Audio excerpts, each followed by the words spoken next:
Growth ಐತಿ ಮತ್ತು ಚೆನ್ನಾಗಿ ಬಂದೈತಿ. FL77 ಇದನ್ನು ಹೊಡೆಯೋದ್ರಿಂದ ಹೂ ರೋಗ ಯಾವುದೂ ಬಂದಿಲ್ಲ. ಒಳ್ಳೆ ಬಂದೈತಿ ಬೆಳೆ.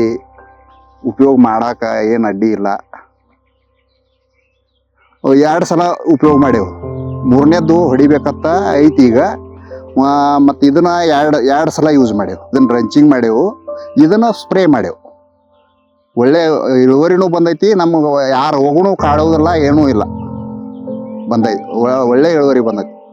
ಹೂ ಉದುರುವುದು ಕಟ್ಟಾಗೈತಿ ಮತ್ತು ಯಾವುದೂ ರೋಗ ಬಂದಿಲ್ಲ. ಈ ಪ್ರಾಡಕ್ಟ್ ಉಪಯೋಗ ಮಾಡೋದ್ರಿಂದ ಹೂವು ಮತ್ತು ಕಾಯಿ ಶೈನಿಂಗ್ ಬಂದೈತಿ. ಸೀತಾಫಲ 2 ವರ್ಷ ಹಚ್ಚಿ ಇದನ್ನ 2 ಸಲ ಬಿಟ್ಟೆವು. ಅಭಿಮಾನ ಮತ್ತು ಇದು 6 ತಿಂಗಳ ಬೆಳೆ. ದಾಳಿಂಬ್ರಿ 2 ಮಿಕ್ಸ್ ಮಾಡಿ ಬೆಳೆದೆವು. ಒಳ್ಳೆ ಗ್ರೋತ್ ಐತಿ.